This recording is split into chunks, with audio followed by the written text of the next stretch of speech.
오늘 읽은 시는 딱 우리라는 표현이 많이 나오는 것과 아울러서 탄원의 내용이죠. 그래서 공동체 탄원시입니다. 여러분 탄원시에도 크게 두 개가 있죠. 개인 탄원시가 있고 공동체 탄원시가 있는데 오늘 읽은 시는 공동체 탄원시인데요.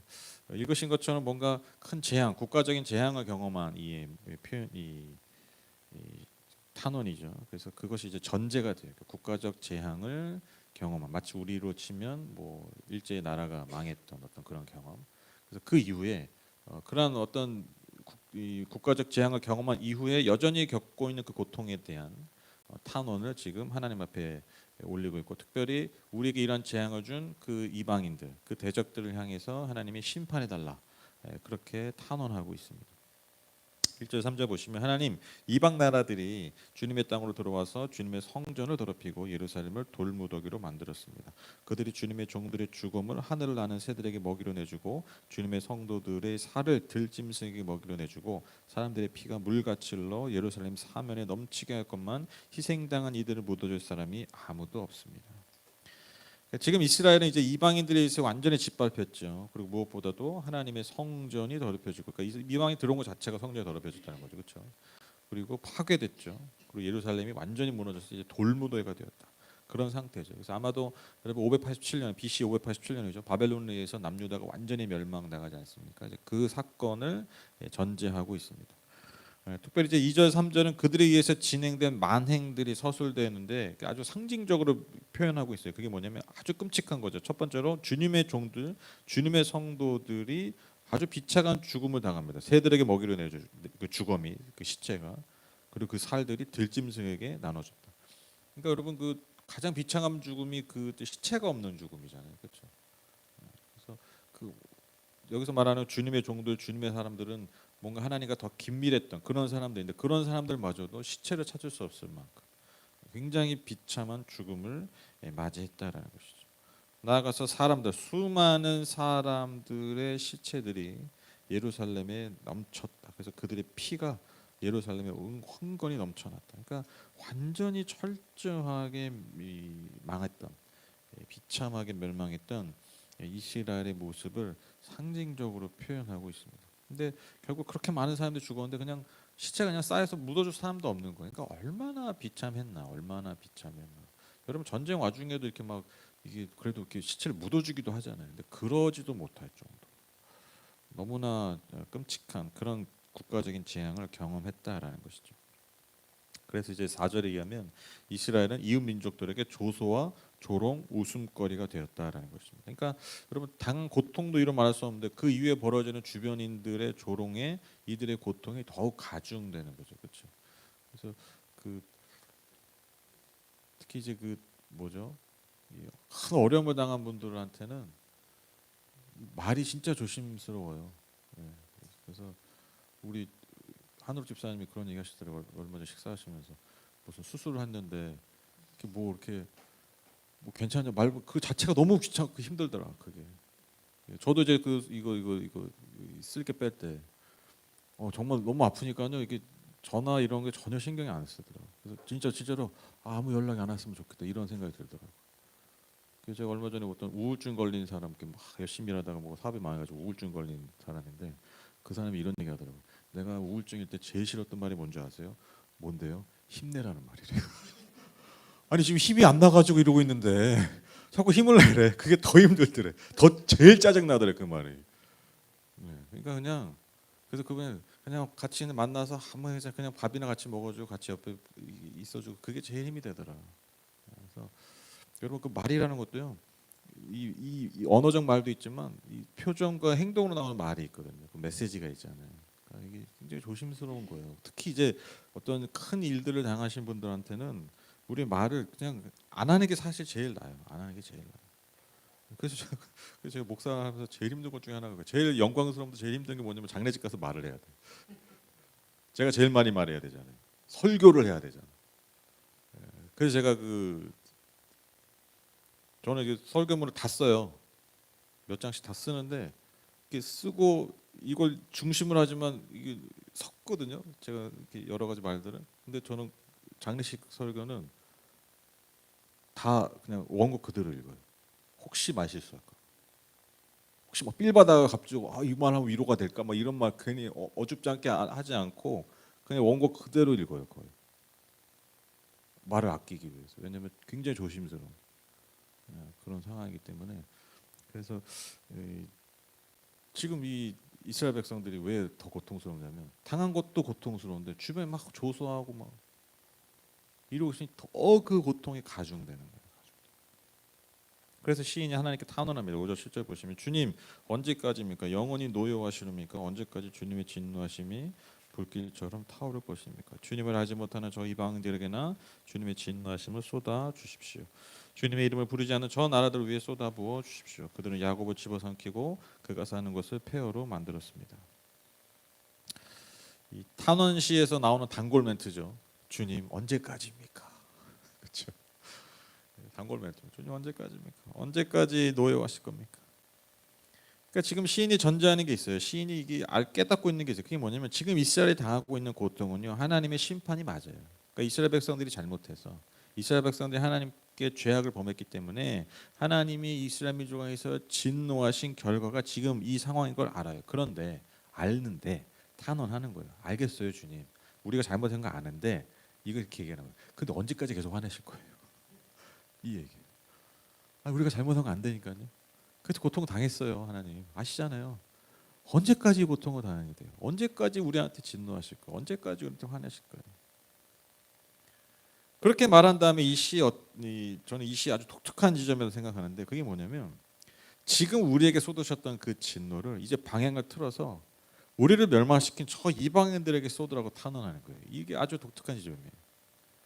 그러니까 주님을 알지도 못하고 그래서 주님을 부르지 않는 저 이방인들. 그러니까 주님을 알지 못하고 부르지 않는다는 건요. 그냥 그분이 누구예요? 이게 아니에요. 그분을 알지 못하고 부르지 않기 때문에 그분을 멸시하고 그분을 조롱하는 그런 이방인들을 얘기하는 거예요. 그 이방인들. 그래서 하나님의 백성을 집어삼키고 우리가 사는 것 무엇보다도 하나님의 그 성전, 그 하나님의 집을 그 거룩한 집을 폐허로 만든 저 이방인들에게 이제 그 진노를 쏟으라는 거예요. 하나님 우리가 잘못한 거 아는데요. 쟤들 보세요. 더 잘못했잖아요. 이렇게 얘기해요. 그러니까 지금 우리한테 화낸 거 이해해요. 근데 이제 진짜 저들한테 화내셔야죠. 이렇게 얘기하고 있는 거예요. 그러니까 여러분 예를 들면 만약 제 아이들이 친구랑 싸웠어. 근데 우리 애가 많이 맞았어요. 근데 얘기를 들어보니까 우리 애가 먼저 시비를 걸었어. 잘못했어. 그럼 이제 혼내야죠. 혼내요. 네가 왜 그렇게 잘못해서 그랬냐? 그랬는데 이제 시간이 지나면 근데 더 맞은 것 같은데 그 정도는 아닌데 기분이 슬슬 나쁘기 시작하죠. 그렇죠? 여러분 저희도 이제 제가 아이들 키다 보면 아이들이 잘못한 것에 대해서 이렇게 혼내기도 하지만 근데 그것만 아니라 만약에 그 아이의 어떤 억울함이 있거나 아이의 어떤 그럴 수밖에 없는 상황들을 자꾸 생각한단 말이에요. 그게 또 나중에 화가 나요. 우리 애가 이렇게 잘못을 하거나 우리 애가 실수를 하거나 그래서 뭔가 해를 당할 수밖에 없는 그런 상황들이 좀 화가 나요 스스로. 그러니까 지금 이 시인이 하고 있는 그 건드리고 있는 마음이 바로 이런 마음이라는 거예요. 하나님 아시잖아요. 우리가 잘못한 거 알아요 우리도. 그런데 지금 하나님의 자녀들 백성들한테 이렇게 고통을 주는 저 이방인들 이제 하나님 저들을 혼내주세요. 저들에게 하나님의 진노를 쏟아주세요. 그렇게 지금 하나님 앞에 간구하고 있다라는 것이죠. 그래서 시인은 이어서 계속해서 이 민족을 향한 하나님의 은혜와 하나님의 긍휼하심을 구하게 됩니다. 8절 10절 보시면 우리 조상의 죄악을 기억하여 우리에게 돌리지 마십시오. 주님의 긍휼하심으로 어서 빨리 우리를 영접하여 주십시오. 우리가 아주 비천하게 되었습니다. 우리를 구원하여 주신 하나님 주님의 영광스러운 이름을 생각해서라도 우리를 도와주십시오. 주님의 명성을 생각해서라도 우리를 건져주시고 우리 죄를 용서하여 주십시오. 어찌 이방인들이 그들의 하나님이 어디에 있느냐 하면서 비웃게 버려 두시겠습니까? 주님의 종들이 흘린 피를 주님께서 갚아주신다는 것을 우리가 보는 앞에서 이방인들에게 알려주십시오. 그러니까 조상들의 죄로 인해서 지금 이 시를 쓴 상황은 예루살렘이 멸망한 바로 직후가 아니라 굉장히 상당한 시간이 지난 후에 쓰여진 걸로 보여요. 그러니까 지금 우리 조상들의 죄로 때문에 우리가 심판을 당했는데 그 고통이 지금 이 세대가 너무 감당하기 어렵다는 거예요. 힘겨울 정도로 계속해서 진행되고 있다는 거죠. 그래서 이 진노를 이제 거두시고 아주 비천하게 된 우리를 다시 주님의 긍휼하심으로 안아달라고 간구하고 있습니다. 그런데 우리를 구원하시고 우리를 긍휼히 여기시는 건요, 이게 어디와 연결되냐면 하나님의 명예, 하나님의 영광, 그 하나님의 이름과 직결되는 문제라는 거예요. 그러니까 우리 때문이라도 하나님 우리를 구원하셔야 되지만, 심지어 그게 아니더라도 주님의 명예, 그 영광스러운 이름 때문이라도 속히 우리를 건져달라고 간구하고 있어요. 왜냐하면 이 심판이 지속된다면 그것을 계속해서 지켜보는 이방인들이 뭐라 얘기해요? 야, 니들이 믿는 하나님은 진짜 없나 보다. 야, 저렇게 고생하는데 야, 아직도 뭐 응답이 없냐? 이렇게 된다라는 거예요. 아무리 니네 봐도 니들이 섬기는 하나님은 없어. 그게 결론이야. 그게 사실이야. 이렇게 얘기한다라는 거예요. 그러니까 하나님의 살아계심을 속히 보여달라고 간구하고 있다라는 것이죠. 그래서 저는 지금 이 시인의 이 독특한 이 좀 간구 있잖아요. 하나님, 이제 우리가 잘못한 거 아는데 우리 이제 그만하시고 저 이방인들 때려주세요. 이방인들 이제 화내세요. 우리한테 이제 화 그만 내요. 이 아주 독특한 요 기도의 모습 보면서 딱 이 말이 생각나더라고요. 오늘 설교 제목인데, 아무리 못나도 당신 자식이에요. 이 말이 생각나더라고요. 이게 못난 거 인정해. 내가 이 모양 있고 있는 거 인정해. 근데 하나님, 그래도 내가 당신 자식이잖아. 언제까지 나 버려둘 거야? 언제까지 애비애미 없는 자식으로 놔둘 거예요? 이 얘기. 아주 재밌어.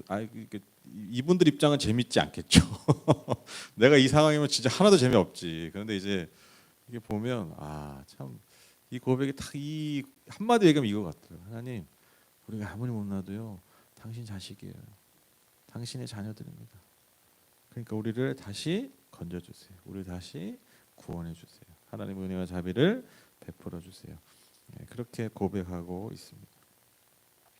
11절 12절 보시면, 갇힌 사람들의 신음소리를 주님께서 들으십시오.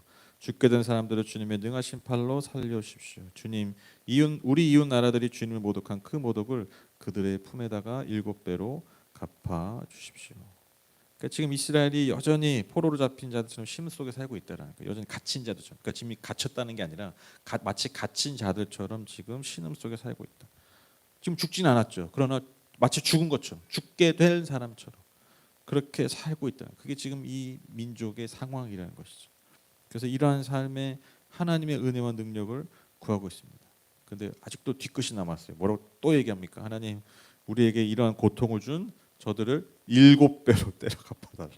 7배, 완전 수준, 완전히 저들을 하나님의 진노를 내려달라고 그렇게 간구하고 있습니다. 마지막 시인의 고백입니다.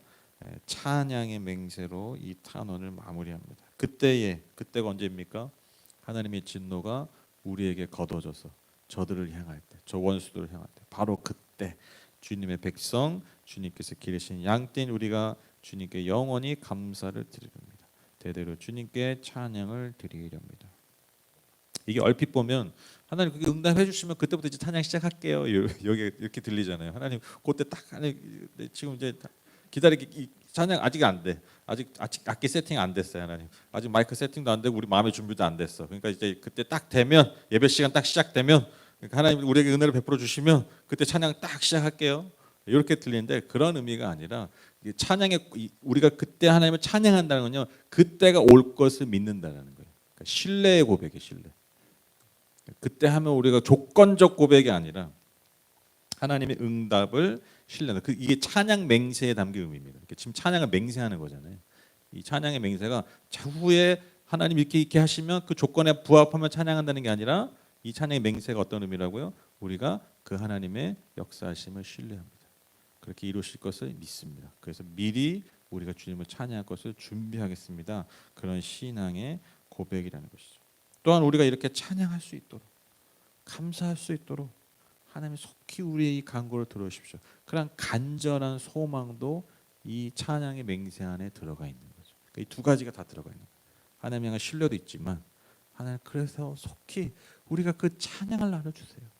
우리가 하나님께 감사를 나를 속히 주세요. 우리가 너무 찬양하고 싶어요. 우리가 너무 감사하고 싶어요. 그런 믿음의 소망도 간절함도 담아 있다라는 것입니다. 제가 어제 이 시편을 보면서 크게 이제 두 가지 어떤 메시지가 좀 생각이 나는데, 첫 번째로 제가 이 시를 이렇게 다시 한번 이렇게 쭉 보면서 무엇이 느껴지냐면 이 시인이 여러분 이 시인이 온전히 기대는 게 뭔가요? 그 고통 가운데 전적으로 기대는 게 뭐냐면 하나님의 자비예요. 하나님의 은혜고 하나님의 긍휼하심이잖아요. 그리고 하나님의 능력이잖아요. 여러분 그 비참한 상황에 빠져본 사람은 알아요. 그게 뭐냐면 내 능력으로 되는 게 사실 없구나. 그렇잖아요. 뭔가 아무것도 할 수 없는 그런 상황에 빠진 사람은 그때 딱 깨달아. 사실 내가 나를 구원할 수 없구나. 내가 나를 사실 일으킬 수 없구나. 육체적인 질병과 정신적인 질병에 걸렸을 때 특히 큰 질병에 걸렸을 때 우리가 깨닫는 게 그냥 정말 아무것도 아니구나. 육체라는 질병 내가 막 건강하게 내가 뭐든지 할 수 같은데 여러분 육체 딱 질병 걸리면 아무것도 할 수 없는 나를 보면서 내 존재의 한계를 딱 절절하게 느끼잖아요. 어떤 마음의 문제, 정신적인 문제가 생기면 어떻습니까? 내가 이렇게 사실 연약한 사람이구나. 내 마음이. 내가 지금까지 내 의지랑 내 힘 막 이런 걸로 살아올 줄 알았는데 이게 이 마음의 힘이 마음의 건강이 무너지니까 정말 내가 사실 너무 연약한 존재였구나. 그걸 깨닫는 거예요. 그래서 여러분 잘 나갈 때 모릅니다. 그렇죠? 잘 나갈 때 잘 몰라요. 내가 내 힘으로 내 능력으로 내가 나를 우리식으로 얘기하면 내가 나를 늘 구원하면서 살고 있는 줄 알아요. 근데 그렇지 않다는 거죠.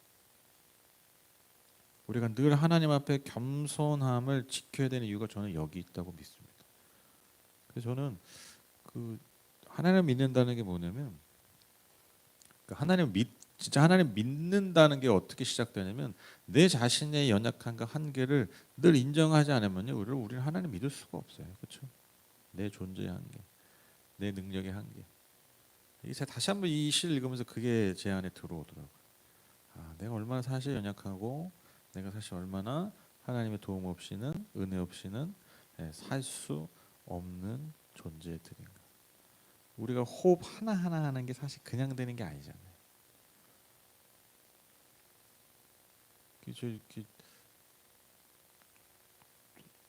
그런 얘기가 이제 저도 이제 나이를 먹다 보니까 제 동년배나 저보다 좀 위 계신 분들 갑자기 그냥 건강에 문제가 생겨서 갑자기 자다가 심장이 멈춰서 그런 분들 있어요. 저는 그런 얘기 들을 때마다 신기해요. 뭐가 또 신기하대. 신기한 게 뭐냐면 이게 생각해 보니까 이게 계속 뛰고 있잖아요. 이게 진짜 신기한 거예요. 육체라는 게 이게 하다가 얘네들이 이거 심장이 잠깐만 나 한 5분만 쉬면 안 돼. 우리 송고사님이 이 가슴에 있는 그 심장이 지금 거의 80년을 뛰고 있는데 80년을 뛰는데 여러분 80년 동안 여러분 1분만 쉬어도 지금 송고사님 여기 안 계신 거죠. 그렇죠? 네. 아니 그러니까 80년을 안 쉬고 지금 계속 뛰고 계시잖아요. 궁금하지 않으세요? 신기하지 않으세요? 한번 물어보세요. 왜 계속 뛰고 있냐고. 몰라요. 우리는 그게 왜 뛰고 있는지. 근데 또 어떤 사람은 그게 멈추잖아요. 그거 몰라요. 우리는. 그게 인간이에요. 사실 그게 인간이에요. 여러분 저는 예전에 일본 쓰나미 그 영상 보면 진짜 영화 같잖아요. 영화보다 더 영화 같은. 저는 그거 보면서 항상 옛날부터 그거 무슨 생각했냐면 저기 사는 사람들은 5분 전에 저런 일이 벌어질 줄 알았을까? 5분 전에. 그 미리 준비하는 거 아니잖아요. 쓰나미가. 전날부터 전전긍긍 아니잖아요. 그냥 갑자기 온 거잖아요. 갑자기. 5분 전에 똑같이 지금 우리처럼 이렇게 살았다니까요. 예배 드리면서 빨리 밥이나 먹고 싶다. 빨리. 그런 생각하면서 그러고 살았다니까요.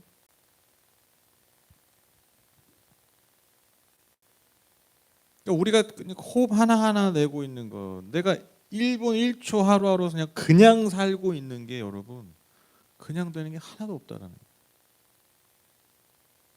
너무너무 감사하죠.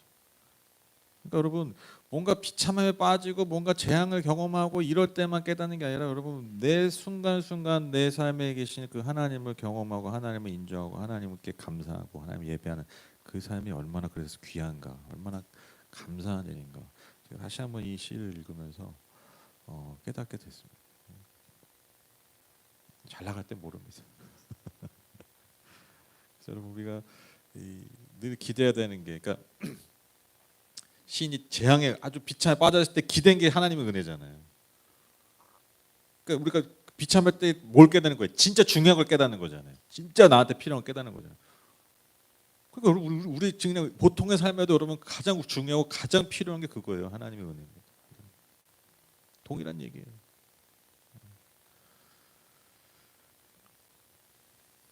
그래서 저는 또 오늘 시인의 그 마음에 그 동감이 됐던 게 또 하나가 뭐냐면, 저는 특히 이 시편에 나온 탄원하는 시인들의 그 아주 그 자주 나오는 어떤 이 자인식인데, 그게 뭐냐면 오늘 설교 제목 같은 거예요.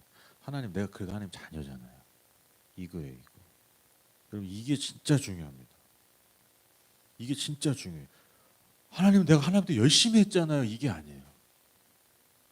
하나님, 내가 하나님한테 막 열심히 잘 마치 무슨 부하가 무슨 저기 뭐 신하가 왕한테 뭐 잘해서 왕이시여 제가 이를 하지 않았습니까? 이거 요즘 뭐 막 뭐 정치권에 재밌는 뭐 명식이랑 뭐 그 명식 그거잖아. 내가 한 게 얼마나 많은데 지금 니들이 나를 이렇게 홀대해? 약간 이런 거잖아. 나 건드려? 다 깔 거야. 그런 거거든요. 근데 그 마음의 그 출발이 뭐야? 내가 이 대통령을 만들어놨는데 니들이 나를 건드려? 약간 이런 거거든요. 근데 뭐 너무 많아가지고 이제 너무 지겨워도 못 보겠어. 그런 의식이 아니에요. 여러분 그 잘 보세요. 이런 탄원하는 시인들의 그 자아인식을 보면, 하나님, 제가 하나님 자녀예요. 하나님 백성이에요. 하나님의 아들 딸이에요. 그러니까 여러분 이렇게 간구할 수 있는 거예요. 하나님, 이제 우리 때린 놈들 하나님 이제 저놈들 때려주세요. 이 자녀들이 할 수 있는 얘기죠. 자녀들. 그래서 여러분 우리가 때론 삶의 고난 가운데 있을지라도 여러분 특별히 더 하나님, 내가 만약에 고난 가운데 있다면 더 특별히 우리가 더 깨달는 게 뭐냐면, 더 우리 안에서 일으켜야 되는 생각이 뭐냐면, 내가 그럼에도 하나님의 자녀다. 하나님의 자녀. 여러분 이게 되게 식상한 말 같은데 너무너무 중요한 말이에요. 여러분 이거 이 얘기, 이 돌아온 탕자 이야기, 이게 우리에게 주는 메시지가 뭐예요? 이 얘기예요. 이 얘기. 아무리 못나도 넌 내 자식이야. 이게 하나님 입장에서는 내 자식이에요. 둘째 아들은 종으로 돌아가려고 그랬잖아요. 종으로 살려고 그랬잖아요. 아유, 나 같은 놈은 종으로 살아야 돼. 정말 그렇게 생각하고 갔잖아요. 진짜 못난 놈이잖아요. 천하의 못난 놈이 저 둘째 아들이에요. 그래서 철저히 심판받았어요.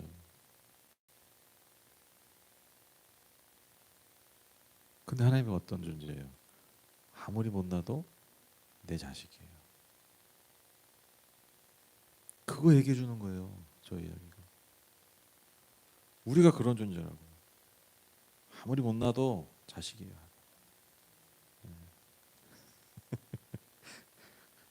이 인식을 가지셔야 돼요. 그래서 여러분 때로 뭐 어려움 있거나 힘든 일 있을 때 여러분, 저는 가끔 그러거든요. 하나님한테 확 짜증을 내요. 마치 우리 애들이 나한테 짜증 내듯이.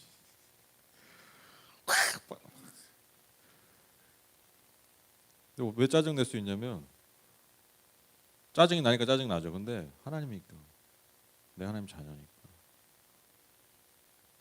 너 이놈의 어디 아빠한테 저는 그런 하나님, 하나님 그런 분이 아니라고 믿거든요. 하나님 왜 아직도 왜 이 모양입니까? 가끔 막 짜증내요. 왜 짜증낼 수 있다고요? 내가 하나님 자녀라는 마음이 있기 때문에. 그래서 여러분 이 시는요, 이 시를 가지고 이제 원수한테 돌려도 되는구나. 그래서 이제 원수 때려잡아도 이제 막 해도 되는, 이게 핵심이 아니에요. 그렇게 할 수 있을 만큼의 내 자아인식, 하나님과 나의 관계, 하나님이 나의 아버지, 나의 자녀 아버지시고 내가 하나님의 자녀다. 이 사실 잊지 말아야 돼요. 저는 이 시를 통해서 저는 가장 중요한 메시지인 것 같아요. 여러분 잘 나갈 때도 힘드실 때도 내가 하나님의 자녀라는 사실 잊지 마십시오.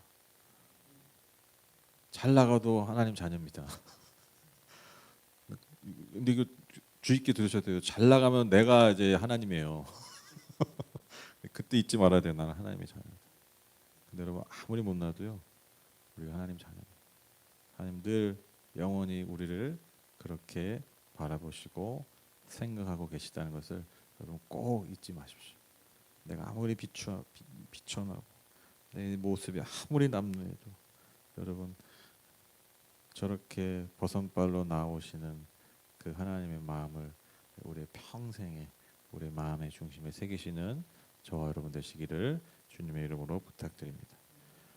제가 들으신 힘을 위해서 기도하고 마치겠습니다.